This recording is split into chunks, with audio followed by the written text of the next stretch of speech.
Welcome to Shahi effect. അതിനെ തടയേണ്ടത് നമ്മുടെ ചുമതല. അതിനെ എല്ലാവരും ഒരുമിച്ച് പ്രവർത്തിച്ചു.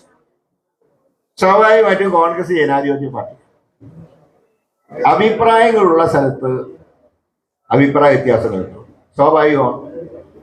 പക്ഷെ അതൊക്കെ എന്തോ ഒരു അപരാധം നടന്നു എന്നുള്ള മട്ടിലൊക്കെയാണ് ഇപ്പൊ പല വാർത്തകൾ. ഏതായാലും ഇപ്പൊ ഒരു കാര്യം നന്നായി, ഇത്രയും കാലം പറഞ്ഞിരുന്നത് കോൺഗ്രസിന്റെ കൂടെ ഇപ്പൊ ഒരു സമുദായം ഇല്ല എന്നാണ് പറഞ്ഞത്. പക്ഷേ ഇപ്പോൾ പല സമുദായങ്ങളുടെ ചടങ്ങുകളിലും കോൺഗ്രസ് നേതാക്കൾ പങ്കെടുക്കുന്നു. അതിന് രണ്ടുപേരും ഉണ്ട്, പാർലമെന്ററി പാർട്ടി നേതാവും ഉണ്ട്, വർക്കിംഗ് കമ്മിറ്റി അംഗങ്ങളുണ്ട്, ഇവരൊക്കെ പങ്കെടുക്കും. അപ്പൊ അതൊരു നല്ലൊരു സൂചന, അതിന് നമ്മളൊരു പോസിറ്റീവായിട്ട് എടുക്കണം. ഇപ്പോ VD സതീശൻ മരാവൻ കൺവെൻഷനിൽ പങ്കെടുക്കുമ്പോൾ, രമേശ് ചെന്നിത്തല NSS SNDP യോഗത്തിൽ പങ്കെടുക്കുമ്പോൾ അതിൻ്റെ ഒരു ബെനിഫിഷ്യറി എന്ന് പറയുന്നത് ഇന്ത്യൻ നാഷണൽ കോൺഗ്രസ് മുഖാന്തരം UDF. അപ്പോൾ നമ്മൾ അതിനെയൊക്കെ പോസിറ്റീവായി കാണുന്നതിന് പകരം മുഖ്യമന്ത്രിയാവാനുള്ള മത്സരം എന്ന് പറയുന്നതിലൊന്നും ഒരു അർത്ഥമില്ല. കാരണം ഇതൊക്കെ തീരുമാനിക്കുന്ന ആദ്യം നമുക്ക് ഇലക്ഷൻ ജയിക്കണം. ജയിച്ച 71 കണക്ക്. 140-ൽ 71 ശരിക്കും 72 വേണം. ഒരാൾ സ്പീക്കറായിട്ട് പോകുമ്പോൾ സ്പീക്കർക്ക് വോട്ടിംഗ് റൈറ്റ് ഇല്ല.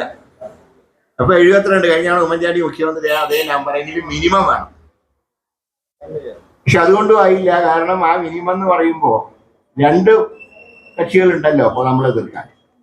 അതുകൂടെ കണക്കിലെടുത്ത് നല്ലൊരു സേഫ് ആയിട്ടുള്ള ഒരു ഭൂരിപക്ഷം ആദ്യം ഉണ്ടാക്കണം.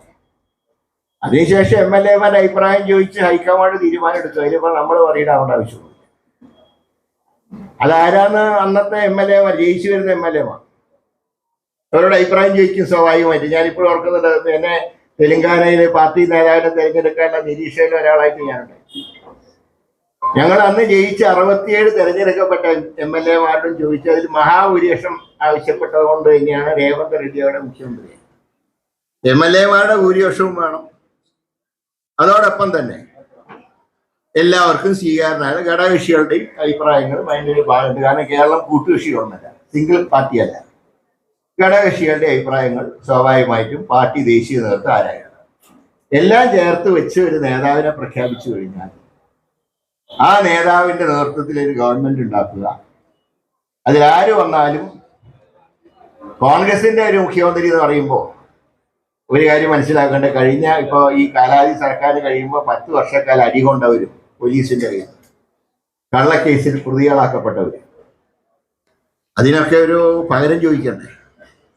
ഞാൻ പറയും, കഴിഞ്ഞ 10 വർഷത്തിനിടയിൽ ഏതെങ്കിലും കേസിൽ പെടാത്ത ഏതെങ്കിലും പാർട്ടിക്കാരുണ്ടെങ്കിൽ അവർ ആ 10 വർഷം പാർട്ടി പ്രവർത്തനം നടത്തിയിട്ടില്ലാണ്. കാരണം ഞാനും തന്നെ ഇപ്പൊ എത്ര കേസുണ്ടെന്ന് എനിക്ക് തന്നെ അറിഞ്ഞു. ഒരു പാർലമെന്റ് അംഗവും നിയമസഭാ അംഗവുമായി പ്രവർത്തിച്ച കാലഘട്ടം മുതൽ കഴിഞ്ഞ 8.5 വർഷം കൊണ്ട് എത്ര കേസിൽ പ്രതികളാണ്. ഞാൻ അതിന്റെ കണക്ക് സാധാരണ എടുക്കാറ് നോമിനേഷൻ കൊടുക്കുമ്പോഴാണ്. അപ്പോഴാണ് ഒരു കാര്യം മാത്രമേ ഉള്ളൂ, സമരം ചെയ്തുകൊണ്ടായിരിക്കണം കേസിൽ പ്രതികളാവേണ്ടത്. പീഡന കേസിലെ പ്രതികളെ ഇതിൽ ബാധിക്കും. അപ്പം അതുകൊണ്ട് കൂടുതൽ വിശേഷങ്ങളുമായി വീണ്ടും കാണാം. അതുവരെ ഏവർക്കും നന്ദി, നമസ്കാരം.